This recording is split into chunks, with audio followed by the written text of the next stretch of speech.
அண்ணா ஏதாவது சொல்லுங்கண்ணே. வச்சு விளாண்டுட்டு இருக்கீங்க. விளாண்டுட்டு இருக்கேண்ணா. போர் வர போகுதுடா. அதனால் இது சில எக்யூப்மெண்ட்ஸ்லாம் வாங்கிட்டு இருக்கேன். ஏதாவது சொல்லி ஆகணுமா? என்ன சொன்னாலும் இவனுக்கு கேட்க மாட்டானுங்களே. பட் இப்போ நம்ம சொல்லக்கூடிய நேரம் வந்துடுச்சு, சொல்லி தான் ஆகணும். எலெக்ஷன் 2026 நினைக்க மாதிரி நடக்காது. எலெக்ஷன் டேட் அறிவிச்சிட்டாங்க அப்படின்னு அந்த மக்கள் இன்னும் அப்படியே இருக்கீங்க. இந்த திருப்பு எலெக்ஷன் ஒருவேளை அந்த டேட்டில் நடந்தாலும் நீங்களாம் எதிர்பார்க்குற மாதிரி நடக்காது. சரி, இது நம்மளோட பிரச்சனை, தமிழ்நாட்டோட பிரச்சனை. இந்தியாவுக்கு பிரச்சனை இருக்குது, உலகத்துக்கு பிரச்சனை இருக்குது. மிடில் ஈஸ்டோட நிலைமையை பார்த்தீங்களா? என்ன பண்ண போகிறோம்?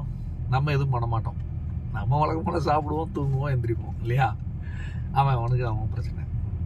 ஆனால் ஒட்டுமொத்தமாக பிரச்சனை இப்போ வரப்போகுது. இவ்வளோ நாள் நான் சீரியஸாக இருந்தேன், இன்னும் நான் ஜாலியாக இருப்பேன். இதெல்லாம் நான் எனக்காக வாங்கலை. நான் எங்கே போய் இருக்குன்னு எனக்கு தெரியும். செத்து போனால் கூட கவலை இல்லை, நான் இப்போ ரெடியாக சாவுவேன். ஆனால் பாவம் புரியாத கனவுகளில் வாழ்ந்துட்டு இருக்க சில பேருக்காகத்தான் தம்பி இப்போ சொன்னாருன்னு பேசுகிறேன். கடைசி வரைக்கும் புரியாமலே செத்து போயிடாதீங்கடா. சந்தோஷமாக வாழுங்க, அதில் தப்பு கிடையாது. ஆனால் என்னென்ன தவறு பண்ணுறோம்? நம்ம வாழ்க்கையில் நம்ம தான் தப்பு பண்ணிகிட்டு இருக்கோம். சரி, இது எல்லோரும் நிறைய பேசிட்டாங்க. இப்போ நான் விஷயத்துக்கு வரேன். Gravitational energy of nature. இந்த விஷயத்தை கற்றுக்கிட்டதுக்காக பல வருஷங்கள் ரொம்ப விஷயத்துக்கு தியாகம் பண்ணியாச்சு. ஆமாம், ரொம்ப விஷயத்துக்கு தியாகம் பண்ணியாச்சு. முதல்ல இதை பற்றி தெரிஞ்சுக்கணும் அப்படின்னு நான் ஆர்வமாக இறங்கினப்போ 5 பேர் தான் இந்தியாவில் இருந்தாங்க இதை பற்றி தெரிஞ்சவங்க. ஈர்ப்பு விசையை எப்படி பயன்படுத்துவது, இயற்கை கூட சேர்ந்து வாழ்கிறது எப்படி. இப்போ யாருமே நம்ம அதை பண்ணுறதில்ல. அதுதான் இப்போ இருக்கக்கூடிய முதல் பிரச்சனை. மனசு, உடம்பு, குணநலங்கள், ஆக்டிவிட்டீஸ்.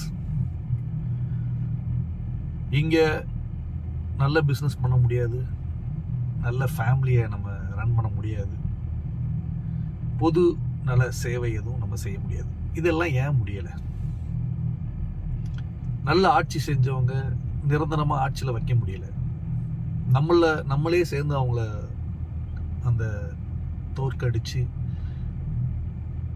நல்லா ஆட்சி செஞ்ச வீரர்கள், மன்னர்கள், அரசியல்வாதிகளை நம்மளே அழிச்சிட்டோம். இதெல்லாம் யார் பண்ணுறா? நம்ம தான் பண்ணுறோம். இப்போது முதல்ல நான் இதுக்கு என்னெல்லாம் பண்ணியிருக்கேன் அப்படிங்கிறத ரொம்ப சிம்பிளாக சொல்லிடுறேன். இந்த நேச்சுரலுக்கு அகெயின்ஸ்டாக நம்ம இப்போ செயல்பட்டு இருக்கிறதுல முக்கியமான விஷயம் செல்ஃபோன்ஸ். தம்பி, நம்ம ஃபோனில் எடுக்கணும்னு நினச்சிடுவாங்கடா. கேமரா எடுக்கிறோண்ணே. கொஞ்சம் அந்த கேமரா காமிச்சிருமா? சரிண்ணே.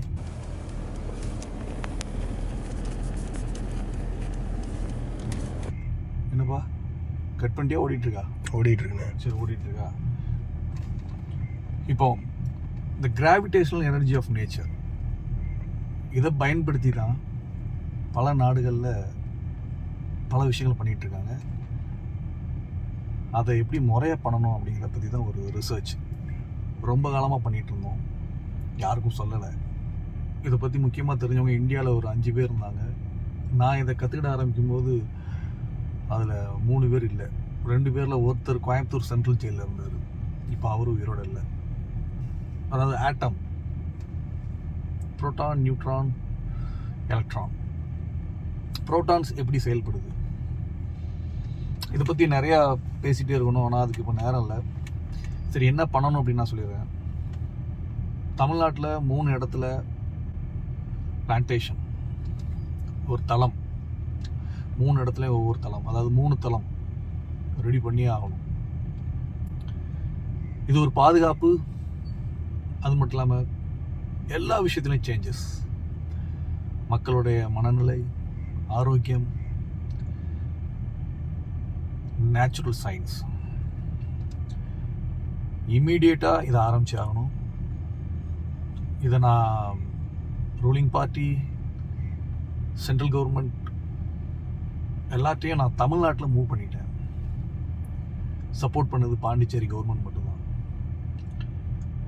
அங்கேயும் சில பப்ளிக் இதை பற்றி புரிஞ்சுக்கிட்டாங்க. கொரோனா வர்றதுக்கு முன்னாடி நான் என்னெல்லாம் நடக்கும் அப்படிங்கிறத நான் முன்னாடியே சொன்னேன். இப்போ ஆரம்பித்து 2032 கதம். இது கூட்டு முயற்சியால் தான் செய்ய முடியும், தனிப்பட்ட ஆளால் செய்ய முடியாது. அதனால் நான் பொதுவாக எந்த வீடியோவும் எவனும் பாருங்கள், ஷேர் பண்ணுங்கள், பெல் பட்டன் அமுக்குங்க அப்படின்லாம் சொல்ல மாட்டேன். எனக்கு அது பிடிக்காது. நீ இதை பாரு, உனக்கு மண்டையில் ஏதாவது ஏறிச்சுன்னா சொல்லு. ஏன்னா இங்கே இருக்கவங்க பூரா ஒவ்வொருத்தன் ஒவ்வொரு சிந்தனையில் இருக்க. அதனால தான் நான் அந்த வீடியோலாம் போட மாட்டேன், பேசவும் மாட்டேன். ஆனால் இப்போவாது எவனாவது ஒருத்தன் யாராவது சொல்லியிருக்கலாமே, எவனுமே சொல்லாம விட்டிங்கன்னா நீ எவனும் கேட்டக்கூடாதுங்கிறக்காக தம்பி இப்போ கேட்டனால. இங்கே ஆர்ஜுன் ரேடியேஷன் அலைன்மெண்ட்ஸ்னு ஒரு விஷயம் இருக்குது. கிராவிடேஷனல் எனர்ஜி ஆஃப் நேச்சர் சாதாரண விஷயம் கிடையாது. ரெண்டு நபர்களுடைய வைப்ரேஷன், எலக்ட்ரோ மேக்னெட்டிக் வேவ்ஸ் இல்லைன்னா இங்கே எதுவுமே கிடையாது. தியானம் அப்படிங்கிற வார்த்தை எப்படி தெரியுமா வந்தது? உச்சக்கட்ட கோபத்தில் இருந்தவன் தான் அன்றைக்கி போய் எல்லாம் தியானத்தில் உட்காந்தான். வாழ்க்கையை வெறுத்தவன், குடும்பத்தை வெறுத்தவன், லவ் ஃபெயிலியர் ஆனவன் கோபத்தில் போய் உட்காந்தான். யாரோ எவன் முன்னாடியே போய் உட்காந்துருக்கான். அவன் நீ நிதானமாக இரு, நீ நிதானமாக இரு, நிதானமாக இரு, நீ தியானமாக இரு, நீ நிதானமாக இருங்கிறதா கொஞ்ச நாளில் தியானத்தில் இருக்காருன்னு வந்துச்சு. தியானத்தில் போய் உட்கார்ந்தவங்களாம் வந்து அதி ஹைப்பர் கோபத்தில் போய் உட்கார்ந்தவன். நாள் போகல அது தியானம்னு வந்துச்சு. இவங்கெல்லாம் உட்காந்து ஏர் மாலிகுல்ஸில் ட்ராவல் பண்ணாங்க. ஏர் மாலிகுல்ஸ் என்னன்னு தெரியுமா? நானும் படிக்கும் போதெல்லாம் கேட்டே கிடையாது. இப்போ திரும்ப உட்காந்து படித்தேன் எல்லாத்தையும். இப்போ திரும்ப உட்காந்து எல்லாம் படிக்காமலாம் சரியா? அதில் ட்ராவல் பண்ணி சூரியனை தான் அடைய பார்த்தாங்க. ஆனால் சூரியன்கிட்ட போக முடியாது. அப்போ அவங்க போயிட்டுருக்க அந்த பாத் ஒரு வழிக்கு மேலே அந்த சூரியன்கிட்ட போக முடியாமல் டைவர்ட் ஆகி தான் மற்ற கிரகங்களை பார்க்க ஆரம்பித்தாங்க. இது வரைக்கும் இதை எவனும் சொன்னதே கிடையாது. இது வரைக்கும் எல்லோரும் என்ன சொன்னாங்கன்னா, அந்த காலத்தில் கண்டுபிடிச்சாங்க கோள்களை, எந்த டெலஸ்கோப் எக்யூப்மெண்ட்லாம் கண்டுபிடிச்சாங்கன்னு மட்டும்தான் சொல்லியிருப்பானே தவிர எப்படி கண்டுபிடிச்சாங்க எவனுமே பேசலை. எனக்கு தெரியும் சென்ட்ரல் பொசிஷனில் இல்லை, சன்னை எப்படி சுற்றி வருதுன்னு நீங்கள் ஆராய்ச்சி பண்ணிட்டுருக்கீங்க. ஆனால் அது கதையே வேறு. அதை சொன்னால் அந்த இவனை கல்லால் அடித்த மாதிரி இந்த பூமி மேலே உருண்டையாலன்னு சொன்னப்போ ஒருத்தனை கொண்டுட்டாங்களா எப்படா? சரி ஏதோ ஒன்று வரலாறு தேவை. ஆமாம். அதனால் இப்போ நான் சொல்கிறேன், இன்னும் அதெல்லாம் சொன்னேன்னா நீ எவனும் மண்டை குழம்பிடுவ. அதனால் நீ 1008 குடும்ப பிரச்சனையில் இருப்ப. தமிழ்நாடு அருமையாக அமைஞ்சிருக்கு. முக்கோணம், நான் சொல்கிறேன், அந்த முக்கோணங்கிறது சாதாரண விஷயம் கிடையாது. பிரமிடியா அப்படி இருக்குது, கோயில்கள் ஏன் முக்கோணத்தில் இருக்குதுன்னா பல விஷயங்கள் இருக்குது. இமீடியட்டாக வேலையை ஆரம்பிச்சாகணும். இந்த தெருவில் உட்காந்து சும்மா பேசிட்டு இருக்கணும், பணத்தை நிறையா வச்சுட்டு என்ன பண்ணணும்னு தெரியாதவன், மென்டல் மாதிரி அலைஞ்சிட்டு இருக்கவங்கலாம் சொல்கிறேன். ஏதாவது உருப்படியாக செய்யணும்னு நினச்சேன்னா குரூப்பாக சேர்ந்து இதை செஞ்சால் நல்லது. இல்லைனா பிரச்சனை வரும்போது இதெல்லாம் அழுவேன். நான் இவ்வளோ நாள் சீரியஸாக இருந்தேன், இனிமேல் நான் ஜாலியாக இருப்பேன். அதிகபட்சமாக கடந்த 3 வருஷமாக கையில் நான் செல்ஃபோன்ஸை எடுத்துகிட்டு போகிறது இல்லை. இப்போ ரொம்பவே குறைச்சிட்டேன். நான் இருக்கக்கூடிய 3 இடத்துலையும் லேண்ட்லைன் இருக்குது. ஒரு இடம் மட்டும் இப்போ ஷிஃப்ட் ஆக போகிறேன். இல்லை நான் இப்போ என்னோடய லேண்ட்லைன் கொடுத்துருவேன். அதுக்காக தான் நான் இப்போ என்ன பண்ணுவேன்னா, அந்த வீடியோக்கு அப்புறம் லாஸ்ட்டில் யாராவது ஒருத்தருடைய நம்பர் இருக்கும், கான்டாக்ட் பண்ணிங்கன்னா நான் வேறு இடத்துக்கு ஷிஃப்ட் ஆனோடனே அங்கே லேண்ட்லைன் வச்சுமா என்னை கான்டாக்ட் பண்ணிக்கலாம். இவனை கான்டாக்ட் பண்ணுமான்னு நினைக்க கான்டாக்ட் பண்ண வேண்டாம், அதையும் சொல்லிடுறேன்ப்பா. நமக்கு நல்ல ஆட்சி கிடைச்சாலும் அதை ஏற்றுக்கொள்ளக்கூடிய மனநிலையில் முதல்ல நம்ம இல்லை. உதாரணத்துக்கு காமராஜரோட ஆட்சி, அந்த மாதிரி ஒரு ஆட்சி திரும்ப கிடைக்காது. என்னடா இவன் காமராஜரை பற்றி பேசுகிறானோடனே சில பேருக்கு ஏதாவது சிந்தனை எப்படியாவது போகும். எனக்கும் காமராஜருக்கும் ஒன்றும் இல்லை அப்படின்னு சொல்ல மாட்டேன். ஒன்று இருக்குது, அதை நான் சொல்ல மாட்டேன், நீங்களே சொல்லுவீங்க. அதனால் என்ன சொல்ல வரேன், இங்கே வந்து யாருக்கும் இந்த வாழ்க்கை இப்படி தான் வாழணும் அப்படின்னு விதிமுறைகள் கிடையாது. ஆனால் எப்படி வேணாலும் வாழவும் முடியாது. என்னடா கமலஹாசன் மாதிரி பேசுகிறேன்னு தெளிவாக சொல்கிறேன். இங்கே யாரையும் நம்ம குறை சொல்லக்கூடாது. நம்ம வாழ்ந்துட்டு இருக்க நம்ம வாழ்க்கையில் நடக்கக்கூடிய எல்லா தவறும், நம்ம செய்கிற எல்லா தப்பும் முழுமையாக நாம் தான் காரணம். சரி பண்ணணும் அப்படின்னா நான் சொன்ன இந்த தளம் அமைச்சே ஆகணும். உடனடியாக அதுக்கான ரிசல்ட் கிடைக்கும். இது விஷயமா நான் கவர்மெண்ட் கிட்ட எவ்வளோ பேசிட்டேன். பொதுமக்கள் இல்லை பொது நலத்தில் ஆர்வம் இருக்கவங்க இமிடியேட்டாக காண்டாக்ட் பண்ணுங்கள். என்ன காண்டாக்ட் பண்ண முடியாது. ஏன்னா என்னை நீங்கள் காண்டாக்ட் பண்ணால் லேண்ட்லைனில் தான் காண்டாக்ட் பண்ணணும். அதை யாரும் ஏற்றுக்கிட மாட்டீங்க. இதுக்காக வேலை செஞ்சிட்ருக்காங்க நம்ம பிரதர், நம்ம சிஸ்டர்ஸ் நிறைய பேர் வேலை செஞ்சிட்ருக்காங்க. அவங்களுடைய யாராவது ஒருத்தருடைய காண்டாக்ட் நம்பரை நாங்கள் இந்த வீடியோவில் போடுறோம். இது பணத்துக்காக செய்ய போகிற ஒரு வேலை கிடையாது. இதுக்கு மேக்ஸிமம் நான் சொல்லக்கூடிய இந்த 3 இடங்களில்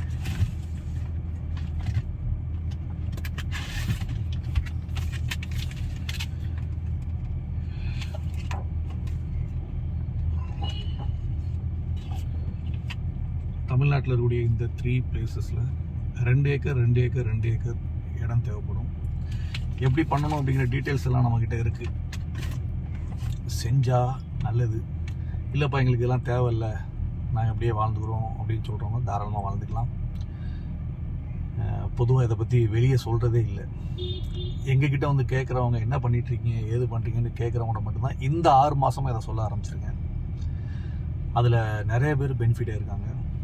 நாங்கள் அந்த டேட்டாஸையும் நாங்கள் வெளியிடுறது இல்லை. இப்போ இதை நாங்கள் சொல்கிறதுக்கான ஒரு காரணம் நிலைமை சூழ்நிலை சரியில்லை. எனக்கு ஒன்றும் இல்லை. இது நான் ஆல்ரெடி எப்படி இருக்கணும் என்ன பண்ணணும் அப்படிங்கிற ஃபுல் ஒர்க் பண்ணி முடிச்சிட்டேன். எங்கே போய் இருக்கணும் அப்படிங்கிற வரைக்கும் மேபி இப்போ பேசுகிறேன். பட் முதல்ல பிரச்சனை வந்து எனக்கு வரலாம், உயிரே கூட போகலாம். அதனால தான் இப்போ இந்த வீடியோ.